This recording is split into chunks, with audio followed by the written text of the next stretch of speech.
Ah! Welcome to the void. My chair broke. Hello, and welcome to Manga Mondays, the bi-weekly show where I recommend you great or interesting manga. This week we're speaking from the void because I'm moving and I have nothing in my space here except for this curtain and this broken stool I'm sitting on. I had read several manga recently, but the one I just most recently finished was Dorohedoro. And it got me thinking. I want to talk about Q Hayashida. Q Hayashida is a mysterious mangaka who hides her real name and face, and who went to a prestigious fine art school in Tokyo for painting, but has what I would consider one of the roughest, most grimy, sludgy styles of any author ever, period. Through her work, we've learned that she's a big fan of video games, doing one-shots and character design for them. She's also a big fan of baseball, with the team, the Hanshin Tigers, and that she just loves grimy stuff, but's an overall really fun person.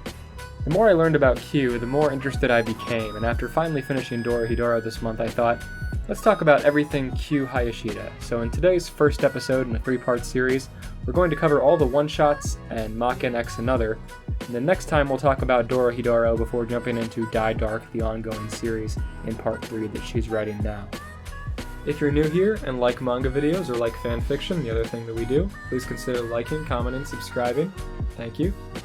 First up, this is Q's debut manga, Sofa-chan, a one-shot submitted to Kodansha's Monthly Afternoon about the spirits who live in couches.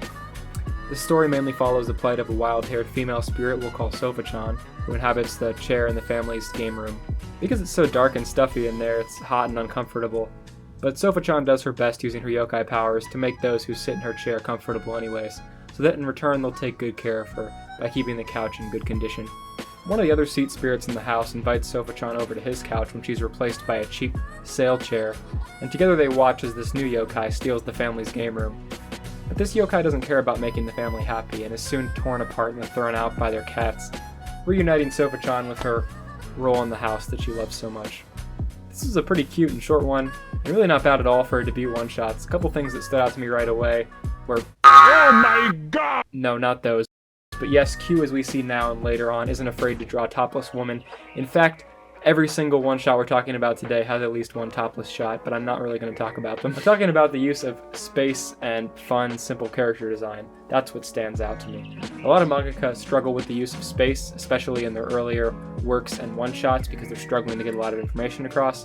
But from the very first page, we have a nice, clean, empty space along with strong and bold lines for these very detailed couches. A torn corner reveals this kind of gory and dense sludge Q loves so much with sofa stuffing. It's compartmentalized nicely so it's not overwhelming. After that first page, the expressions and moment-to-moment panels follow each other really nicely. Nothing is too cluttered, and the separating white lines are big, bold strips. When Q wants to do an abstract, muddy, ink-heavy scene, like on page 25 here, it comes and it goes. The one-shot is clean, punchy, and fun. It's a great first work, it's a unique idea, and the art is totally serviceable.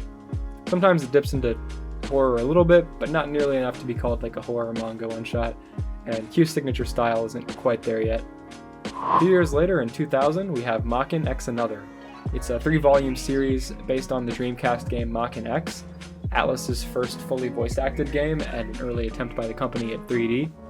The game was made around the time Atlus was working on the Persona 2 duology, and it honestly still looks really great, like comparable to Metroid Prime, but a little bit more cold and stony and on Dreamcast. It's a first-person RPG with cyber sword fighting and psychic bodyjacking. The plot's a lot more convoluted than even that, but we'll get there. The game did pretty well in Japan, and it got a sort of third-person remake on PS2 called Maken Shao a few years later, which is weird because this manga is also a sort of reboot or retelling of Maken X. And on top of that, the original game has multiple story paths and endings, so Maken X is kind of its own little universe with different tellings. It's kind of cool, but about the manga.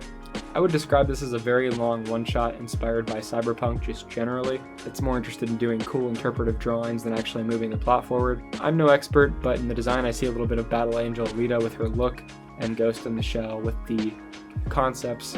Some of the body horror from Akira for sure. That said, I would consider its ideas in combat wholly unique. The powers are mostly reminiscent of like a Naruto genjutsu when you're trapped in someone's mind or their world. To get into that a little bit more, you see all these strong fighters project what are called images from their mind, and if they're good enough, the images are basically real.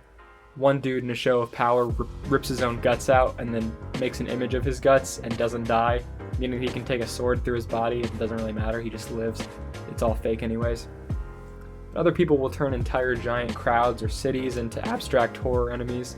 The strength seems almost limitless, but in a weirdly grounded way, since it's also like a mind game. Our perspective throughout the story is mostly of Kai, or Ki, but not Fi, or other Fi, or Ko, or other Ko, trying to rescue her dad, or their like childhood father figure, maybe, and fight some bad dudes in the unspecific mansions, labs, and mindscapes of China, India, and Russia, I think. This was not super easy to follow, and it feels like it's excusing itself from having to tell a coherent story because the game exists.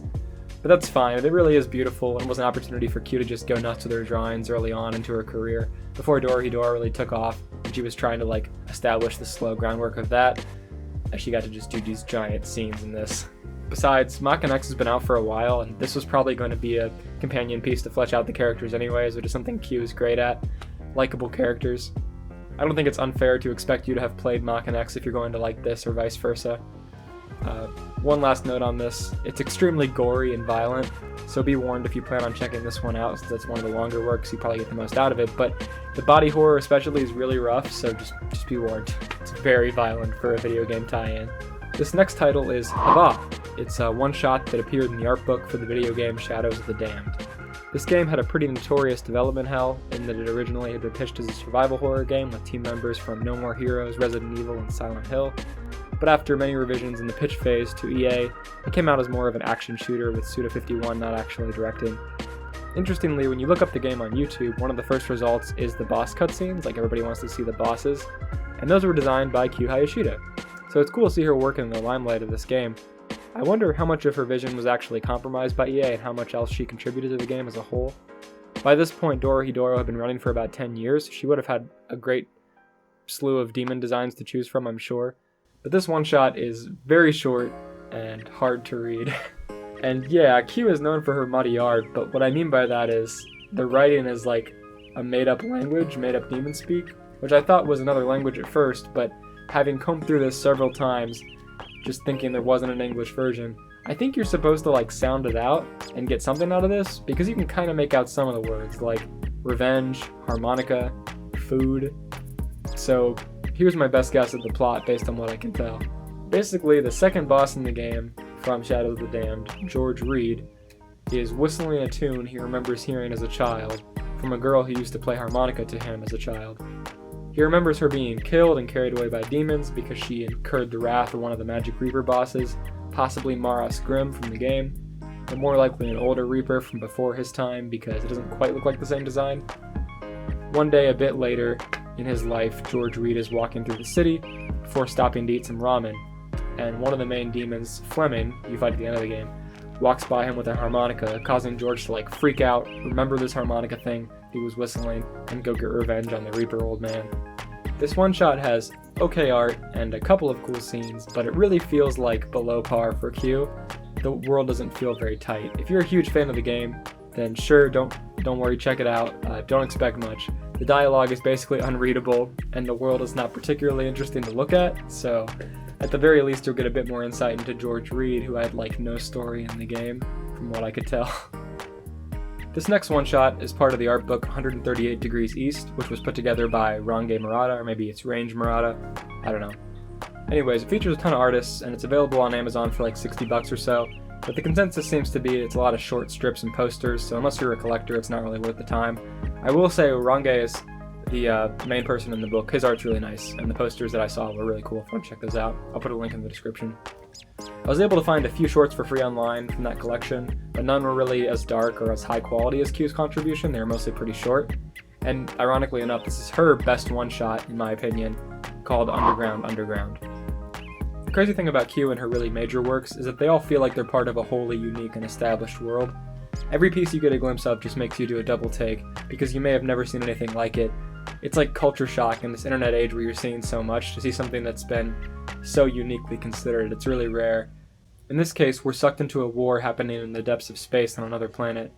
Trapped in a building in this room is a giant golem who had just gone on a rampage and is trying to break his way out of this room. He's surrounded by corpses.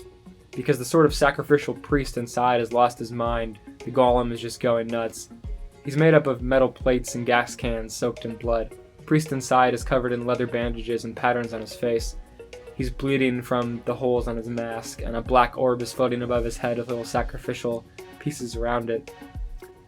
Somewhere far away, militia commanders are watching this take place, and they decide they need to unleash their secret weapon.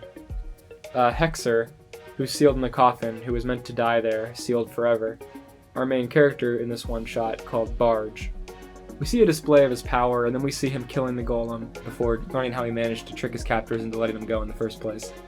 Barge's powers are really fun to watch. He exchanges blood with his hex book, and it animates corpses to do his bidding or turns their butchered bodies into giant guillotines or guns.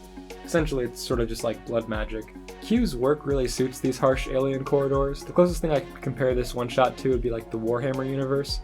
There are shadows of religion and forbidden curse magic behind a powerful military force. It was super good. In short, I would absolutely recommend you check this one out. Barge is a really strong character who's really endearing. It's just fun to read for him. Or pick up that art book I mentioned earlier and check it out there.